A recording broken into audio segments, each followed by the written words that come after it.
देखिए स्टूडेंट, पिछले वीडियो में हमने आपको चैप्टर नंबर 2 आपका कंप्लीट करा दिया था, उसकी एक्सरसाइज कंप्लीट हो गई थी। आज हम आपको चैप्टर नंबर 3, देखिए साइंस का चैप्टर नंबर जो 3 है, इसका नाम है फोर्स एंड प्रेशर, यानी बल तथा दाब। आज हम इसके बारे में पढ़ेंगे। तो देखिए सबसे पहले, जैसे हमारे पास चैप्टर का टाइटल है फोर्स, तो हमें ये जानकारी होनी चाहिए कि फोर्स क्या होता है, बल किसको कहते हैं। ठीक है, तो देखिए क्या होता है कि बल एक बाह्य कारक होता है। बल वह बाह्य कारक है जो किसी वस्तु की स्थिति को बदलता है या उसकी स्थिति को बदलने का प्रयास करता है। मतलब बल वह बाह्य कारक है जो किसी वस्तु की स्थिति को बदल देता है या बदलने का प्रयास करता है, उसे बल कहते हैं। यानी बल को हम एक्सटर्नल सब्जेक्ट बोलते हैं, ये कारक है, बाहर का कारक है, या तो किसी वस्तु की दिशा को या दिशा को बदल देगा या बदलने का प्रयास करेगा। जैसे हम आप घर पर हैं, हम आपके घर पर दीवार होती है, ठीक है, तो हमारा घर है या मकान है, अगर हम दीवार पर धक्का दें तो यानी कि हम दीवार को तोड़ने का प्रयास कर रहे हैं, लेकिन हम बल लगा रहे हैं उस पर। अब वो बात हमारे ऊपर है कि हम कितना बल लगा रहे हैं कि हमसे दीवार टूट रही है कि नहीं टूट रही है। जैसे हमने दीवार पर धक्का दिया, दीवार नहीं टूटेगी, लेकिन वही दीवार को अगर जेसीबी मशीन के माध्यम से प्रेशर दिया जाए या धक्का दिया जाए, उसको धक्का दिया जाए, तो वो दीवार गिर जाएगी। यानी बल क्या करता है, या तो किसी वस्तु की स्थिति को बदल देता है या बदलने का प्रयास करता है, उसको हम बल कहते हैं। ये एक्सटर्नल सब्जेक्ट होता है। अब देखिए बल के इफेक्ट क्या है, बल का प्रभाव। तो बल के माध्यम से क्या होता है, कोई अगर वस्तु विराम अवस्था में तो वो गति अवस्था में आ जाती है। कि बल के माध्यम से किसी वस्तु को विराम अवस्था से गति अवस्था में लाया जा सकता है। जैसे घर पर साइकिल है, आपके पास, सभी के पास साइकिल होगी, आप साइकिल पर बैठे और साइकिल पर पैडल के माध्यम से उसके पैडल पर बल लगाते जाएंगे, पैडल पर बल लगाते जाएंगे तो साइकिल का पहिया घूमेगा। यानी हमने उस पर पेशी बल लगाया, तो पेशी बल के माध्यम से जो साइकिल स्थिर थी, स्थिर से वो क्या हो गई, गतिमान हो गई, गति की अवस्था में आ गई। यानी वो रुकी हुई थी और मोशन की अवस्था में आ गई। ठीक है, स्टेट थी और मोशन की अवस्था में आ गई।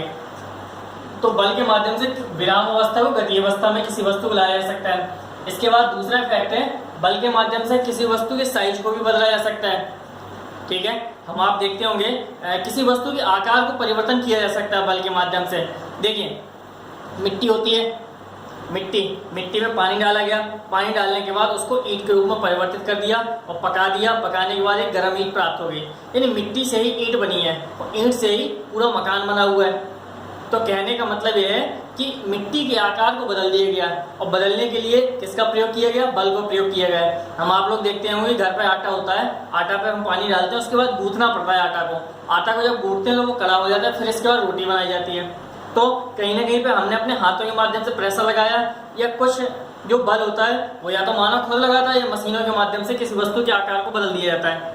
ठीक है, जैसे आपने देखा होगा कि आपके आसपास या कई जगह पर बड़े बड़े पहाड़ होते हैं। अब पहाड़ होते हैं तो गवर्नमेंट के माध्यम से उनका टेंडर उठा दिया जाता है, तो उन पर क्रेशर मशीनें लगा दी जाती हैं, उन पर ब्लास्टिंग कराई जाती है, तो उनका पत्थर तोड़ दिया जाता है। पत्थर तोड़ने के बाद उसको क्रेशर मशीन में डाला जाता है, छोटी छोटी सी गिट्टी और डस्ट मिल जाता है। यानी इतने बड़े पहाड़ को एक पाउडर के रूप में, गिट्टी के रूप में बदल दिया, इतने छोटे छोटे डस्ट के रूप में बदल दिया, छोटे छोटे गिट्टी के पत्थरों के रूप में बदल दिया गया।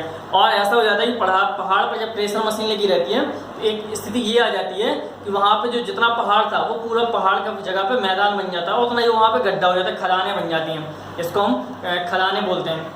तो ये सब बल के माध्यम से होता है। मानव या तो खुद बल लगाता है या मशीनों के माध्यम से लगाया जाता है, पर होता बल ही है। तो बल के माध्यम से किसी वस्तु की साइज को भी बदला जा सकता है। अब देखिए बल एक सदिश राशि है, इसमें दिशा और परिमाण दोनों होता है। ये पेपर में बहुत पूछा जाता है कि बल कैसी राशि है। तो बल एक सदिश राशि है, स्केलर क्वांटिटीज बोलते हैं इसको, स्केलर क्वांटिटीज बोलते हैं। ये एक सदिश राशि है, पेपरों में आता है। इसमें क्या होता है, दिशा होती है और परिमाण होता है। यानी बल लगाने के लिए हमें दिशा की जरूरत पड़ेगी। जैसे आप कहेंगे कि आपसे कि धक्का दीजिए, तो आप ये पूछेंगे किसको धक्का देना है, आगे की तरफ देना है कि पीछे की तरफ देना है। ठीक, तो आप डायरेक्शन के बारे में जरूर पूछेंगे।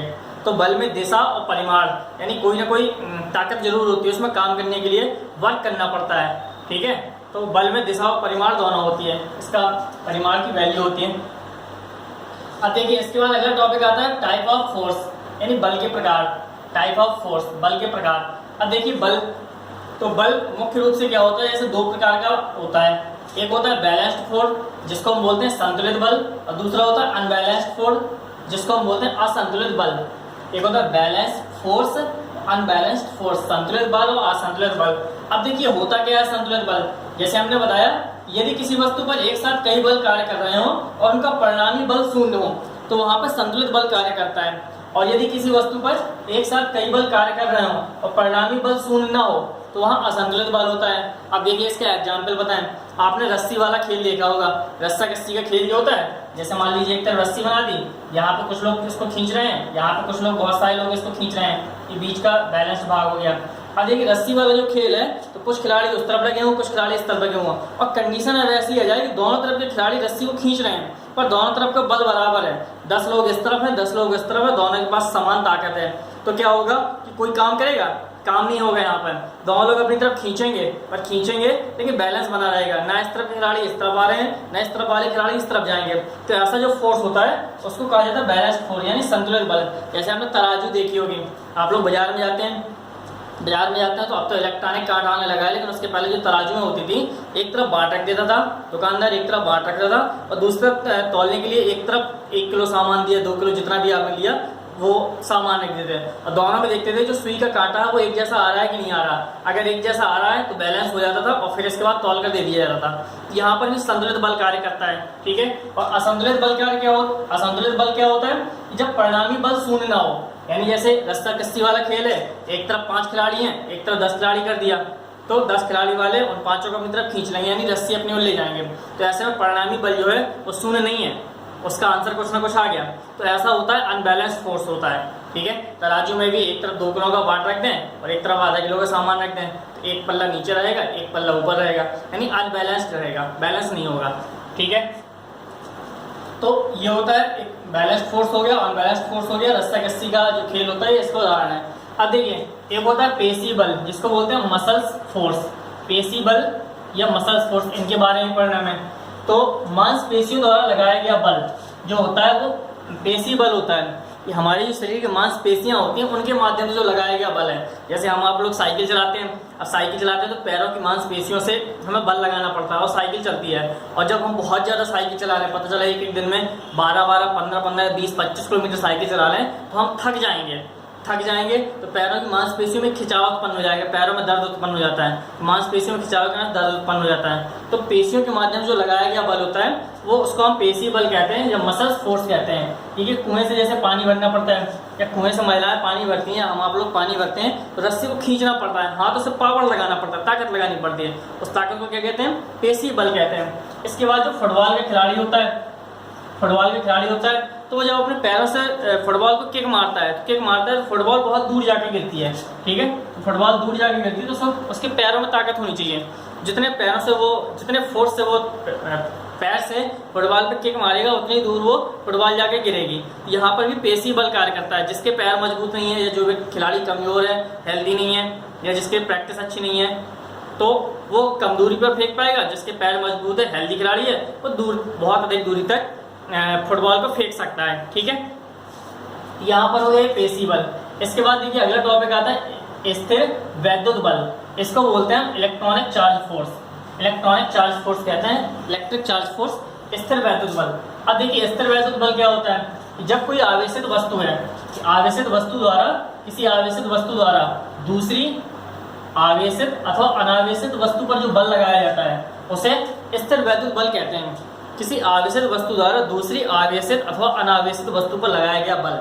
अब देखिए जैसे आपने देखा होगा कि आपके घरों में करंट होता है, लाइट की सप्लाई सबके घरों में होती है, तो आपने करंट का तार निकाला और तार निकालते कभी कभी आपको भी करंट लग गया होगा, तो आपने महसूस किया होगा कि करंट जो तार के माध्यम से हमारे पास चार्ज आ रहा है या आवेश आ रहा है वो हमारे शरीर पर प्रवेश कर जाता है, तो हमारा शरीर भी आवेशित हो जाता है, चार्ज हो जाता है और हमको झटके का एहसास होता है। ठीक है, तो एक आवेशित वस्तु से दूसरी अनावेशित, हमारे ऊपर कोई चार्ज नहीं था लेकिन चार्ज मिल गया, अनावेशित वस्तु पर लगाया गया जो बल है वो स्थिर वैद्युत बल कहलाता है। जैसे आपने देखा होगा कि पटरी होती है, पटरी को बालों पर, सूखे बालों पर रगड़ें, उससे कागज के छोटे छोटे टुकड़े जो होते हैं वो चिपकने लगते हैं। तो या किसी पटरी को या प्लास्टिक को हम बालों पर रगड़ें या कहने का मतलब है कि किसी रेशमी कपड़े पर रगड़ें तो उसमें छोटे छोटे कागज के टुकड़ों को आकर्षित करने की क्षमता आ जाती है। इस क्षमता को कहते हैं वैद्युत बल, इसको बोलते हैं स्थिर वैद्युत बल। ठीक है, ये हो गया स्थिर वैद्युत बल। अब देखिए अगला टॉपिक आता है गुरुत्वाकर्षण बल। इसको बोलते हैं ग्रेविटेशन फोर्स। अब देखिए गुरुत्वाकर्षण बल क्या होता है, ये बहुत मोस्ट है गुरुत्वाकर्षण बल। इसकी खोज सर आइजैक न्यूटन ने की थी। जो वैज्ञानिक हैं सर आइजैक न्यूटन, इन्होंने भौतिक विज्ञान के क्षेत्र में बहुत अधिक योगदान दिया है। तो इसकी खोज सर आइजैक न्यूटन ने की थी। यानी जो अब गुरुत्वाकर्षण बल होता क्या है, देखिए जो पृथ्वी है, हमारी पृथ्वी सभी वस्तुओं को आकर्षित करती है, अपनी ओर आकर्षित करती है। और इस आकर्षित करने की क्षमता को गुरुत्वाकर्षण बल कहा जाता है। कि हम अगर कोई वस्तु नीचे से ऊपर फेंक रहे हैं तो कुछ समय बाद वो ऊपर से नीचे आ जाएगी, ठीक है। तो कुछ समय बाद जब नीचे से ऊपर जाएगी तो ऊपर से नीचे आ जाएगी। यानी पृथ्वी हर प्रत्येक वस्तु को अपनी ओर आकर्षित कर रही है। जो न्यूटन थे इन्होंने ही इसकी खोज की थी। सबसे पहले वो किसी पेड़ के नीचे लेटे थे, ऊपर से फल गिरा और वो नीचे गिरा। उन्होंने आसपास पूछा ये फल ऊपर से नीचे क्यों गिरा, तो सभी ने कहा भाई नीचे से ऊपर से नीचे नहीं जाएगा तो क्या कहाँ जाएगा। तो सभी ने उन लोगों को उनका न्यूटन का मजाक उड़ाया, बोले ये पागल लड़का है, इसको कुछ ये इसका दिमाग फिर गया है, इसको पता ही नहीं है। तो सभी ने न्यूटन का मजाक उड़ाया, पर न्यूटन ने उसको गौर कर लिया यहाँ पर पृथ्वी पर कोई ना कोई शक्ति है जो प्रत्येक वस्तु को अपनी ओर खींच रही है। और न्यूटन ने उस पर अध्ययन किया और खोज चालू की और एक नए बल की खोज कर दी जिसका नाम है गुरुत्वाकर्षण बल, ठीक है। तो उस समय पर शुरुआत में इनका मजाक उड़ाया गया, लेकिन बाद में उन्होंने कारण बताया कि प्रत्येक वस्तु अपनी ओर खींचती है और अगर कोई वस्तु इतनी ऊंची इधर से यहाँ से इतनी ऊंचाई से फेंके कि वो क्षोभ मंडल पार कर जाए, यानी 17 किलोमीटर 18 किलोमीटर पार कर जाए, तो फिर इसके बाद कोई वस्तु ऊपर से लौटकर नीचे नहीं आएगी। यानी कहने का मतलब है कि अगर हम किसी वस्तु को फेंकें और नीचे से फेंकने पर वो 18 किलोमीटर की ऊंचाई पार कर जाए, क्षोभ मंडल पार कर जाए, तो वो वस्तु लौटकर वापस नहीं आएगी। यानी पृथ्वी की जो शक्ति है वो क्षोभ मंडल तक ही कार्य कर रही है, 18 किलोमीटर की ऊंचाई तक। तो ये इसकी खोज न्यूटन ने की थी, ठीक है। तो ये हो गया गुरुत्वाकर्षण बल। इसको हम एक दूसरा नाम है गुरुत्व बल, इसके नाम से जानते हैं कि गुरुत्व बल के नाम से जानते हैं कि पृथ्वी प्रत्येक वस्तु को अपनी ओर आकर्षित करती है। इस बल को गुरुत्व बल कहते हैं, गुरुत्वाकर्षण बल कहते हैं। अब देखिए जब गुरुत्व बल हो गया, इसके बाद अगला टॉपिक आता है दाब या प्रेशर। इंग्लिश में बोलते हैं इसको प्रेशर या दाब। अब देखिए दाब क्या होता है, आपने सभी ने पढ़ा होगा कि जब हम किसी वस्तु को दबाते हैं तो उसको क्या कहते हैं, दाब कहते हैं। यानी वस्तु पर या किसी वस्तु पर लगने वाले अभिलंबवत बल को दाब कहा जाता है। किसी वस्तु पर लगने वाले अभिलंबवत बल, एल्टीट्यूड फोर्स को दाब कहते हैं। जैसे कोई वस्तु नीचे रखी है, ये जैसे मान लीजिए स्केच है और हम स्केच के माध्यम से हाथ पर प्रेशर डाल रहे हैं, या हमारे पास हाथ में पेन की नोक हो और ज़्यादा हम प्रेशर डाल रहे हैं तो पता चला वो पेन हाथ में घुस जाएगा, ठीक है। तो प्रेशर यानी किसी वस्तु पर लगने वाले अभिलंबवत बल को दाब कहते हैं, प्रेशर कहते हैं। हम आपने देखा होगा कि हम आप भी अपने दैनिक जीवन में कहीं ना कहीं दाब का प्रयोग करते हैं। हम आप लोग घर पे कपड़े धुलते हैं तो कपड़े धुलते समय कपड़े को जब खींचते हैं तो बार बार दबाया जाता है उसको, ठीक है, जिसको दाब कहते हैं। इसके बाद जब हम घर पे आटा मारते हैं तो गूंथना पड़ता है, आटे को बार बार दबाना करता है, प्रेशर देना पड़ता है, उसे दाब कहा जाता है, ठीक है। तो किसी वस्तु पर लगने वाले अभिलंबवत बल को दाब कहा जाता है। दाब को पी से डिनोट करते हैं, पी से इसलिए डिनोट करते हैं क्योंकि इंग्लिश में इसको प्रेशर बोलते हैं, पी से, ठीक है। दाब बराबर सूत्र होता है F बटे A, P बराबर F बटे A, यानी दाब बराबर होता है बल बटे क्षेत्रफल। इसका जो मात्रक होता है न्यूटन मीटर स्क्वायर, न्यूटन प्रति मीटर स्क्वायर, ये इसका मात्रक होता है। और ऐसा ही मात्रक जो अंतर्राष्ट्रीय मात्रक है वो दाब का अंतर्राष्ट्रीय मात्रक पास्कल होता है, ठीक है, पास्कल। अब देखिए इसका एग्जाम्पल, जैसे आपने देखा होगा कुली जो होता है, जो बोझा ढोने का काम करते हैं, जो मजदूर वर्ग होते हैं, तो क्या करते हैं किसी सामान को अपने ऊपर रख लेते हैं और जब सिर पर रख लेते हैं तो सिर के माध्यम से उन पर प्रेशर डलता है, ठीक है। तो वो क्या करते हैं कि जैसे आपने देखा होगा मजदूरों को, या घर पर भी आप भी अगर काम करते होंगे, आप अगर किसी चीज़ को सिर पर रखेंगे तो वो बहुत ज़्यादा प्रेशर करेगी, दबाएगी। तो उसके लिए हमने एक गोल गोल कपड़ा बनाया, ऊपर रख लिया, ठीक है, और फिर कोई डलिया रखेंगे तो हमें प्रेशर का कम एहसास होगा, ठीक है। तो यानी क्षेत्रफल बढ़ाने से दाब कम हो जाता है, क्षेत्रफल घटाने से दाब बढ़ जाता है, ठीक है। तो ये दाब हो गया। अब देखिए effect of pressure in daily life, effect of pressure in daily life, यानी हमारे दैनिक जीवन में दाब का क्या उपयोग है। देखिए ये बहुत मोस्ट क्वेश्चन है, अधिकतर पेपरों में पूछा जाता है। ये पहला नंबर जो पॉइंट है बहुत मोस्ट है, अधिकतर पेपरों में ये आता है कि क्या कारण है कि ट्रक में 6 की जगह पर 10 टायरों का यूज किया जाता है। आपने देखा वो ट्रक होते हैं उनमें हम आगे 2 पीछे 2 या बीच में 2 ऐसे 6 टायर भी लगाए जा सकते हैं, पर 6 की जगह पे 10-10 टायर लगा दिए जाते हैं, 12 टायर लगा दिए जाते हैं। ट्रक तो और बड़े बड़े आते हैं, 24-24 टायर वाले भी आते हैं या और लंबे, तो पता चला पीछे 2-2 के जोड़े में हर जगह पर। तो इतने सारे टायर लगाने से क्या प्रॉफिट है कि जो काम 4 टायरों से भी हो रहा है। आपने गाड़ियाँ भी देखी होंगी, जैसे साइकिल का आपका पहिया पतला होता है, अब बड़ी बड़ी लग्जरी गाड़ी होती है तो उनके बहुत मोटे मोटे पहिए होते हैं। अरे क्या जरूरत है, एक तो पतला सा पहिया लगा दिया जाए, मजबूत टाइप का, बहुत अच्छी क्वालिटी का पतला पहिया। तो ये पेपरों में बहुत आता है कि क्या कारण है कि ट्रक में 6 की जगह पर 10 टायरों का यूज किया जाता है। उसका कारण ये है कि देखिए कि अगर 4 टायर रहेंगे और 4 टायर रहेंगे उसके ऊपर कोई माल भरा है तो वो ट्रक को जमीन पे धंसने का डर रहेगा। और 4 की जगह पर पता चला 1 टायर था, उसकी जगह पर दूसरा और टायर बगल में लगा दिया, तीसरा टायर लगा दिया, तो क्षेत्रफल बढ़ जाएगा। जब क्षेत्रफल बढ़ जाएगा तो दाब घट जाएगा। अब जो ट्रक रहेगा वो आसानी से रोड को पकड़ते हुए चलेगा और जमीन में धंसने का डर नहीं रहेगा, या आसानी से वो कवर करेगा। इसीलिए ट्रक में 6 की जगह पर 10 टायरों को यूज किया जाता है, क्योंकि क्षेत्रफल बढ़ाने से दाब कम हो जाता है। दाब को कम करने के लिए उस पर 6 की जगह पर 10 टायर का यूज किया जाता है, जिससे उस पर ज़्यादा माल रखा जा सके और एक स्थान से दूसरे स्थान तक आसानी से पहुंचाया जा सकता है। ठीक है। दूसरा आपने देखा होगा आपके पास सभी के पास बैग होंगे, स्कूल वाले जो बैग होंगे, तो स्कूल वाले बैग में चौड़े पट्टे लगाए जाते हैं। आपके पास जो बस्ता या बैग है उसमें आपने देखा होगा चौड़े पट्टे लगे होते हैं। अरे क्या जरूरत है चौड़े पट्टे लगाने की? एक पतली सी डोरी लगा सकते हैं, उसको आप लटका सकते हैं। देखिए पतली सी डोरी अगर लग जाएगी और आपने कंधे पर लटकाया तो कंधे पर लटकाया तो आपके कंधे पर निशान बन जाएगा, आप ज़्यादा देर तक नहीं लटका सकते हैं। और चौड़े अच्छे गद्दीदार पट्टे लगा दिए गए तो आप उसको ज़्यादा देर तक लटका सकते हैं और आप थकेंगे नहीं। इसीलिए पतली डोरी की जगह पर चौड़े पट्टे लगाए जाते हैं, क्योंकि क्षेत्रफल बढ़ा दिया दाब घट जाएगा। तीसरा है छेद करने वाली मशीन होती है, कील होती है, वो नुकीली बनाई जाती है। अब देखिए जो कील होती है कोई नुकीली होती है, जैसे आपने देखा होगा कील, अगर हमें कोई किसी कील को दीवार पर ठोकना है तो वो नुकीली रहेगी, उसको प्रेशर करेंगे तो अच्छे से वो चली जाएगी। अब पता चले ये मार्कर है, इसको हम इधर से दीवार पर ऐसे ठोकें, खूब ठोकेंगे तो वो नहीं जाएगा, क्योंकि ये मार्कर यहाँ पे चौड़ाई ज़्यादा है। अगर हम इसको इस प्रकार से ऐसे ठोकेंगे तो शायद इसकी उम्मीद है कि अंदर चला जाए। यहाँ पर अगर लोहे का पार्ट लगा दें और नुकीला पार्ट कर दें फिर ठोक दें, आसानी से वो अंदर घुस जाएगा।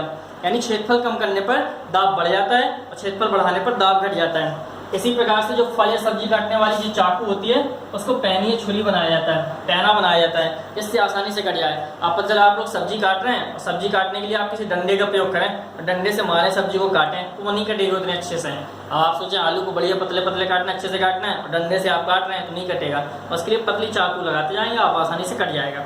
ठीक है। तो क्षेत्रफल कम करने पर दाब बढ़ जाता है, तो हमारे द्वारा ये जो कार्य हैं वो आसानी से हो जाते हैं।